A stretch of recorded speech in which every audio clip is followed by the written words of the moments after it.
मग ते कोण कोण असते ते सगळेच एकाला म्हणत नाही. आणि मी ओळखीत नाही अर्ध्याला तरी म्हणतात आम्ही यावं सांगितलं होतं, आम्ही तेव्हा सांगितलं होतं आणि आमचं ऐकलंच नाही. आता तुम्हाला ओळखीतच नाही. मी आत्ता मला कळायला लागलं हे अभ्यासक आहेत म्हणून. आणि जे अभ्यासकाला देता आलं नाही ना ते आम्ही गरीब लोकांनी दिलंय. फक्त मी जीव याच्यासाठी लावतो की समाजाचा भाग आहेत बिचारे. काही संघटना, काही अभ्यासक, काही समन्वयक जीवाचं रान केलं ह्या बिचाऱ्यांनी समाजाला मिळावं म्हणून. सरकारनं त्यांचं कधीच ऐकलं नाही. तर मग माझ्या लक्षात आलं आपल्या माध्यमातून त्यांचं चालू. मीडियात तेच सांगितलं इकडे यायचं नाही. रात्री पण सांगितलं आपल्याकडे चोरून लपून काय नसतं. तुम्हाला काय समाजाच्या विरोधात बोंबलायचं तुम्ही तिकडे राहूनच बोंबलू शकता, काही अडचण नाही. तुम्हाला मराठ्यांचे लेकराच्या अन्नात माती कालणारे, विष कालणारे ओबीसींचे काही लोक लागतायत तर इकडं मराठ्यात काय आहे? मग ते कोण कोण असते ते सगळेच एकाला म्हणत नाही. आणि मी ओळखीत नाही अर्ध्याला तरी म्हणतात आम्ही यावं सांगितलं होतं, आम्ही तेव्हा सांगितलं होतं आणि आमचं ऐकलंच नाही. आता तुम्हाला ओळखीतच नाही. मी आत्ता मला कळायला लागलं हे अभ्यासक आहेत म्हणून. आणि जे अभ्यासकाला देता आलं नाही ना ते आम्ही गरीब लोकांनी दिलंय. फक्त मी जीव याच्यासाठी लावतो की समाजाचा भाग आहेत बिचारे. काही संघटना, काही अभ्यासक, काही समन्वयक जीवाचं रान केलं ह्या बिचाऱ्यांनी समाजाला मिळावं म्हणून. सरकारनं त्यांचं कधीच ऐकलं नाही. तर मग माझ्या लक्षात आलं आपल्या माध्यमातून त्यांचं चालू. किती प्रामाणिकपणा पाहिजे याच्याशिवाय, किती प्रामाणिकपणा पाहिजे याच्यापेक्षा आणखी. मी ठरवलं की बिचारे अभ्यास सांगतेत, पुस्तक वाचून वाचून परेशान झालेत, काही काही मथरे झालेत आमच्या. नाही ऐकलं या सरकारनं. म्हणजे 40 वर्षाच्या 50 वर्षाच्या सरकारमध्ये. आता चला ना आपण सन्मान देऊ, आपण त्यांचं म्हणणं मांडून पुढे चालू. पण काहीला आता 2 खेळी खेळायचे असतात. 2 खेळीवाला आम्ही इथून पुढच्या काळात टिकून देणार नाही. मराठा समाज बी त्यांना गिनणार नाही. मग मी पण नाही. ही शेवटची संधी त्यांना मीडियाच्या माध्यमातून सांगतो, ही शेवटची संधी. एकच बाजू धरायच्या, तिकडचं ज्ञान इकडं पाजळायचं नाही. सरकारचं ऐकून परत इकडे यायचं म्हणायचं गेलो नाही त्यांच्या पाय गेला की नाही खेळ ईद असते टोले. मग असं आहे की तुम्ही तुमचे भाषण आम्ही आताच्या दौऱ्यातले ऐकले. त्या दौऱ्यात विषय चालला होता आपला सारथीचा. सारथीच्या ज्या योजना बंद पडल्या त्या सगळ्या योजना पुन्हा सुरू करून घ्यायच्या म्हणून पंच बंद केल्यात. ओबीसींना काय सुरू आहे, मराठ्यांना काय सुरू नाही, ते सगळं सुरू करून घ्यायचं सारथीच्या मार्फतचं. पंजाबराव देशमुखांपासून सगळं ही झाला आपला क्लिअर विषय. सरकारनं 30 मेच्या आंदोलनात आपण उन्हात जे आंदोलन केलं त्यावेळेस ओबीसीचा JR काढला. बघा किती फसवायचं असतं एखाद्या. 3 महिने झाले त्या JRची अंमलबजावणी नाहीये. पोरांनी ऍडमिशन घेतले, पूर्ण फीस दिली. काय पागल समजता का आम्हाला तुम्ही? शिंदे आणि फडणवीस. समाजाने तुम्हाला गोड बोललं, डोक्यावर घेतलं म्हणून तुम्ही समाजाच्या डोक्यावर मुतणार का? ही कोणती शाळा आहे? मी समाज मरू देणार नाही.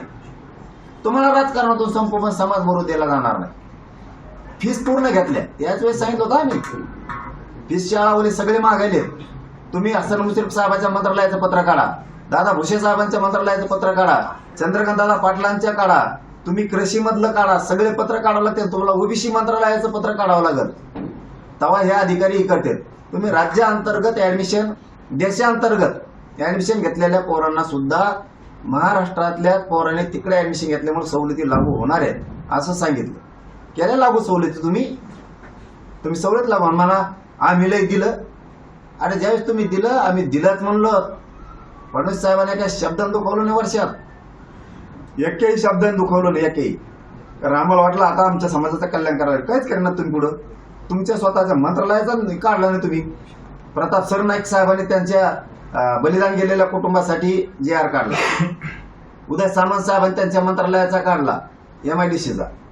महावितरण मध्ये सुद्धा पोरांना शैक्षणिक पात्रतेनुसार बलिदान गेलेल्या कुटुंबाला नोकऱ्या द्यायचं काढला. तुम्ही काढला JR. इथंच भावना कळते तुमची मराठ्यांविषयी किती पोटदुखी आहे. नसता आम्हाला बोलायची गरजच नव्हती. आम्हाला ह्या गोष्टी काही करायचीच गरज नाही. बलिदान गेलेल्या कुटुंबाचे काहींचे पैसे तसे राहिले.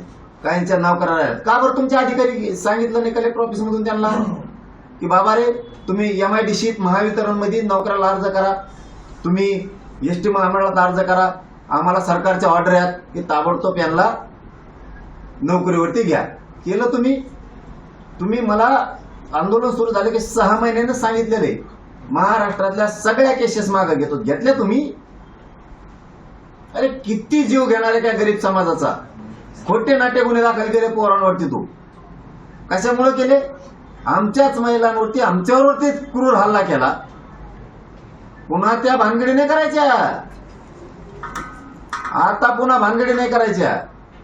वेळेप्रसंगी डाव फिरू शकतो. आंदोलन मुंबईत सुद्धा येऊ शकतंय. तुम्ही तराला लावू नका. फायनल आंतरवालीच आहे. मला काय माझ्या समाजाला सांगितलं मी मुंबईत गेलं तरी तुम्हाला आरक्षण पाहिजे, आंतरवालीत असलं तरी आंदोलन पाहिजे. मी कुठेही करू तुमच्या लेकराचं कल्याण करेल ना. माझ्यावरती समाजाने फक्त प्रामाणिकपणामुळं समाजाशी गद्दारी न केल्यामुळं आयुष्यात समाजाच्या विरोधात शब्द वापरला नाही राजकारणासाठी. म्हणून पश्चिम महाराष्ट्र इतिहास घडवला आहे. पश्चिम महाराष्ट्र अर्धा राहिलाय, परेशान करायला आम्हाला. आमच्याकडे पण या, आम्ही वाट बघतोय. पण मी माझ्या सगळ्या मायबापांना सांगतो मला पश्चिम महाराष्ट्रात आता राहिलेल्यात येता येत नाही, तब्येत खराब आहे. मराठवाड्यातही शक्यतो दौरा होईल का नाही माहित नाही, पण लय आग्रह धरलाय. तब्येतीवर शेवटी अवलंबून आहे. विदर्भातल्या बांधवांना माझं हेच सांगणं आहे, जर माझं येणं झालं नाही तर तुम्ही आपण आपल्या गावात बैठका सुरू करा. कोणाची वाट बघू नका. आमच्याकडे घेऊन नाही आला म्हणून आम्ही बैठक नाही घेतली. घराघरात जा आणि सगळ्यांना सांगा 29 ऑगस्टला आंतरवालीत जायचं. यावेळेस शेवटचा निर्णायक लढा करायचा. मराठ्यांची एकही मागणी म्हणतोय मी माग ठेवायची नाही.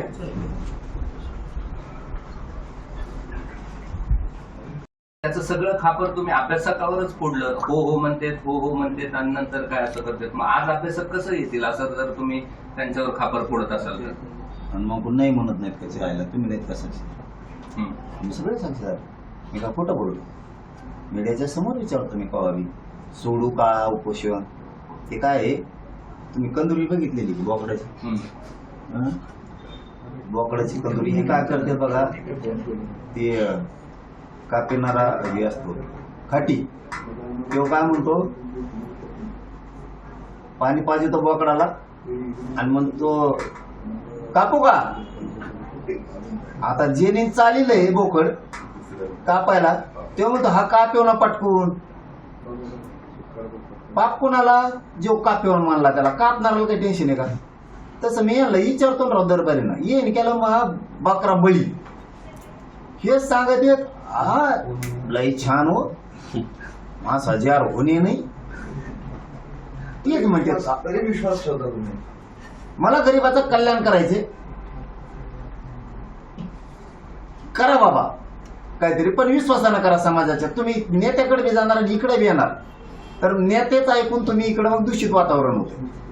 तसं होतंय. मग करा गर्दीत.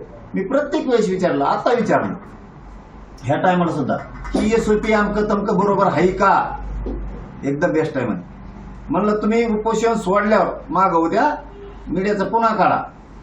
म्हणलं उपोषण सोडल्यावर पुन्हा 7-8 दिवसांनी तुम्ही उलटच म्हणता बरं का. त्याच्यापेक्षा मी सोडितच नाही. नाही म्हणले लई बेस्ट आहे. 1.5 घंटा चर्चा केली म्हणले आलेल्या शिष्टमंडळाची. काहीच हरकत नाही. याच्या अगोदरचं सांगतो आता. ते झालं मुंबईत JR घेऊन आलो. हेच हॉस्पिटल आहे. इथं आल्याच्या नंतर 6 दिवस मला काही सुधारलंच नाही. 7व्या-8व्या दिवशी 7-8 जण आहेत अभ्यास XYZ आले. म्हणलं मी विखे पाटला तिथं बोललेलो JR सुधारित करायची वेळ आली तर करावं लागल. म्हणले ओके करणार. मग 7-8 जण अभ्यासक आले की ते भेटायला आले. पण मी बोलता म्हणलं बाबा JR व्यवस्थित आहे का बघा, काही दुरुस्त्या करायच्या सुधारणा करू. ते काय म्हणतात मला, हो आम्ही त्यासाठी चालतो.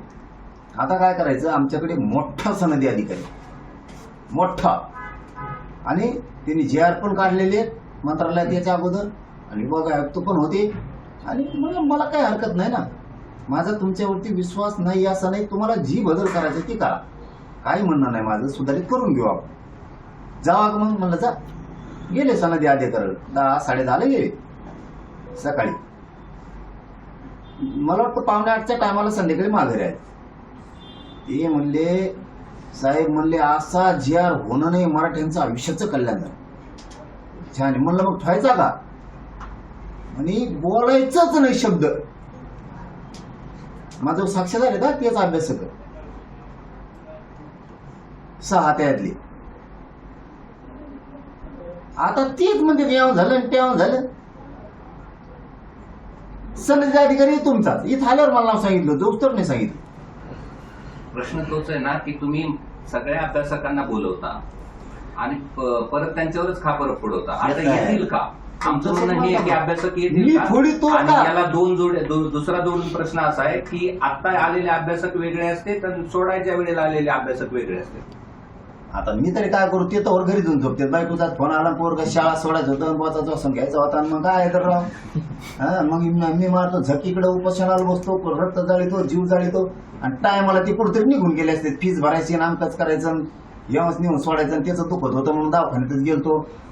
आणि मग मला युस्तर थांबलेत नाही. आता तुला युस्तर थांबायचं का आता पुन्हा? मग हे असलंय.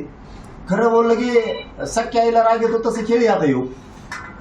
तुम्ही नाहीत करावं साक्षीदार. तुम्हाला चोरून काय करतो राव मी माझ्या गरीबाच्या कल्याणासाठी लढतो. आता हे वारंवार बदलले, त्याला मी काय करू?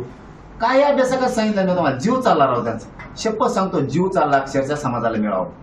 काही समन्वयकांनी उभा हयात वायाला घात की आपल्या समाजाच्याच लेकराचं कल्याण करायचं.